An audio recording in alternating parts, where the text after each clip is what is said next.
And with that, I'd like to then transition back over to Chris. Chris is going to talk a little bit about our vendor solutions and some training and education. Some of the vendor solutions when looking at optimizing your technology. Before we talked about things to consider, whether it's integration or implementation. Correct. We talked about some of the other things, item master cleansing, data, transitions as you go through the various steps in project management. We're going to talk a little bit now about how vendors should be providing additional training and the resources that go along with it. Well, this is right up your alley then. You're working for a vendor, so you'll be the ideal person to start discussing these. Yep. So, one thing to think about with when working with your vendors is you want to, as an organization, you want to take a look at what are our specific needs for our training purposes. We have different levels of users, we have different levels of processes and policies, and how is that going to be addressed by all the different ways that people can be taught. You want to take a look at what are the training options and how do we want to be taught. Do you want to provide a vendor that's going to bring people on site to provide that on-site training, and is that it? Or do you want to train the trainer and have that on-site resource that can be resourceful, troubleshoot, and really provide the in-house expert to help you, figure out how are we going to do things and what do we need to do and how do we enhance our training systems. Right. I think that's crucial to a successful implementation, Chris. I think you're right on target there. I think people often think that the training ends with the implementation, and that's not always the case. Your vendors are there as a resource. They're there to offer you other opportunities, whether it be a webinar or But either way you go, you really need to look at how do you maximize that service provided by the vendors. I mean, there's always usually a lot of money that's going into this software and technology, and you want to make sure you're getting the most out of it. And the best way to do that is get taught by the experts, which is the people who create and market and sell the product. Agreed. Training the trainer works pretty well, but you have to start with the person who really understands your solutions, your technologies. Someone who could really identify what are those one-offs, what are those strange occurrences as they happen, who can kind of come up versus somebody who's kind of not fully understanding how your operation or how your organization operates. And like I said, someone who can really come up with those one-off scenarios. Yeah, really challenge the teacher. I think that's a good point. I think not just are you utilizing your vendor, but your vendor has to really work cooperatively with your folks who understand the workflow in order to make that implementation more successful, in order to make the technology fit that specific organization. And they usually can. You just need to understand what the workflow is, go back to your clinical staff, your administrative staff. Yeah, and another piece of that is you want to take a look at how are you going to grade the trainer? How are you going to grade the vendor that's providing you this educational opportunities? We do that? Yeah. We grade them? So one of the things that a lot of organizations will do, they'll do business reviews. Right. So where they can look at our organization or different vendors' organizations, say, how are you guys doing? And what do you give it? What kind of deliverables? And how are we grading you on your technique and your process?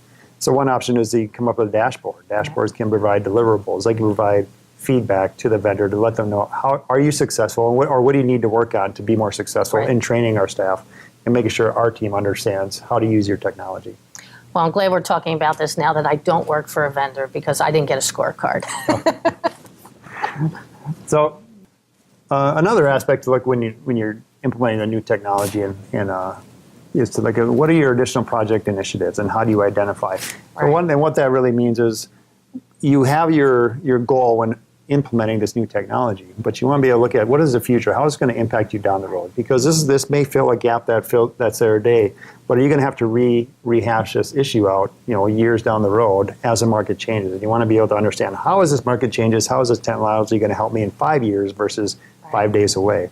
So not just current state, you're looking at your future state, big goals, big picture. So one thing to look at is within your technology, what all other aspects can it provide you information on? Can it provide you more data and services such as things that are going to help you with revenue generation? That can help you drive savings and standardization. I mean, what aspects of your technology are you missing that you really want to enhance, or what areas do you want to enhance, and how can you use that technology to do so? So we want to start by aligning our goals at the beginning of the project, not necessarily once the implementation has occurred and the technology is in place. But you want to talk to those technology providers too, who can help you identify. I mean, their technology vendors should be product experts. They should understand the market, understand how their product interacts with your organization as well as other organizations. And you can use there's resources such as account executive, project leads, customer service. All these resources are available for the customer's use to help them be more successful. I think that's great to mention that, because I think a lot of times people feel like they're out on an island with some of these integrations and these implementations, and they don't know that these resources are available to them. And you can use those resources to say, what are you seeing in other organizations? Right. What are you seeing in our other customers that you may be seeing down the road that's going to happen to us? Right. Well, great. Let me talk a little bit about those revenue opportunities that you were mentioning, because to your point, you begin the implementation, you think this is where we're headed. We're bringing in a new software, a new technology. But I think those underlying goals and objectives haven't really been identified at the start. So I know you highlighted this super user. I think we need to really start there. What are the super user goals and objectives? Are we going to use them, like you said, to train other people? And have we really aligned what they're going to do to our future goals? Maybe we need to incentivize them at utilization point. To help make it more successful in the long run. And I think, again, mapping what we're going to do. You mentioned product standardization, vendor standardization. Is that part of this? If it is, then we need to start at the beginning. The inventory reduction. I know we're all here in supply chain. Some of us are in revenue cycles, so that database synchronization, again, comes into play. And one thing we haven't really talked much about, but I think it's noteworthy right now at this point, because even though we're trying to increase our revenue opportunities, there's not going to be any revenue opportunities if we have compliance concerns. Exactly. So at the beginning of every implementation, whether it's a new implementation or integration, you really need to make sure that your compliance goals are in line with the technology as well. Setups, configurations. That's something people think about after the technology's working and something's gone wrong. Yep. So we want to start at the beginning. And some of that should be identified in your project management scope plan and your project management up front. So that way you can really identify who are the right resources to help you identify those missing pieces and make sure you're addressed. Right. And I think usually what's kind of hidden and the missed gems, if you will, is when you're doing this process of bringing the item master cleanse into effect and the standardization, that you really are having a return on investment.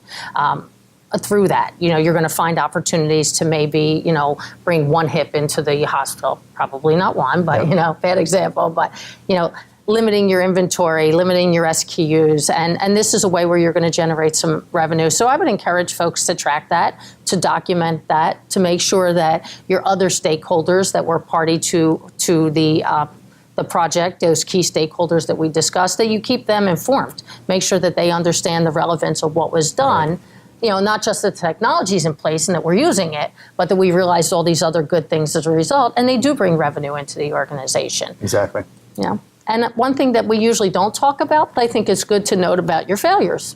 Every project's going to have them. We may fall a little behind on our timelines, but usually if you document your failures, you can learn from your mistakes. One good piece of every successful project is a lesson learned document. Right. You want to take a look at what was missed, what was not identified, Exactly. what did we not think about, and really find a good way to document these and keep these in a place where they can be used not only in just upgrading it the next time, but in almost any project management situation. Yeah, and I think lastly, we've talked about what our mistakes will be and how we're going to learn from those. But I think what we need to do, and we don't do as much of as we should, is celebrate our successes. If we found something that worked, let's share it. Let's share that within our organization, and let's reproduce it. There's nothing better than taking, a process or something that we've done at this level of the project and rolling it out towards other levels of the project within the organization. Absolutely. It's a win-win. It's a win-win. Right. Well, I want to thank you all for joining us today, myself, Lisa Tonkinson, and Chris Wiekert, and hopefully we'll see you at a future presentation.